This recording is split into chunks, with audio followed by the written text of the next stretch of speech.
புதுக்கோட்டை மாவட்டம் கந்தரகோட்டை தாலுகா கொத்தகம் என்ற கிராமத்திலே நமது திருச்சி பாராளுமன்ற வேட்பாளர் அண்ணன் எஸ் தாமோதரன் அவர்களுக்கு கேசவ சின்னத்திற்கு வாக்கு கேட்டு வந்தோம். எங்களை வரவேற்றார் அண்ணன் பாஸ்கரன் அவர்கள். இந்த கொத்தகத்திலே நன்கு படித்தவர், அவர் வேலை பார்த்தவர். அவருடைய பொண்ணு சாரணியையும் பிஎஸ்சி பிஎட் படிக்க வைத்திருக்கிறார். இருந்தும் படித்து வேலை கிடைக்குமா என்கிற வினாக்குழியில் இருக்கிறார். காரணம், எங்களுக்கு 68 சமுதாயத்தில் கிடைக்க வேண்டிய டிஎன்டி சான்றிதழ் கிடைக்கவில்லை.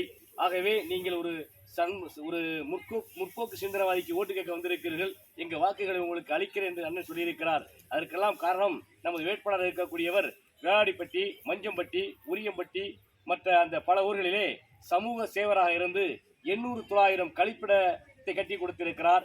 இப்படி ஒரு சமூக சேவருக்கு நாங்கள் வாக்கு சேகரிக்க வந்த பொழுது எங்களை அருமையாக வரவேற்று பாசமழை புரிந்தார் பாஸ்கர் அவர்கள். எங்களுக்கு முழு மனதோடு கேசவ சின்னத்திற்கு வாக்களிக்கிறேன் என்று சொன்னார். ஆகவே சீர் மறுமண சங்கத்தின் சார்பாக அண்ணன் பாஸ்கரன் அவர்களுக்கும் இந்த குடும்பத்திற்கு நன்றி சொல்லி நாங்கள் விடைபெறுகிறோம். நன்றி, வணக்கம்.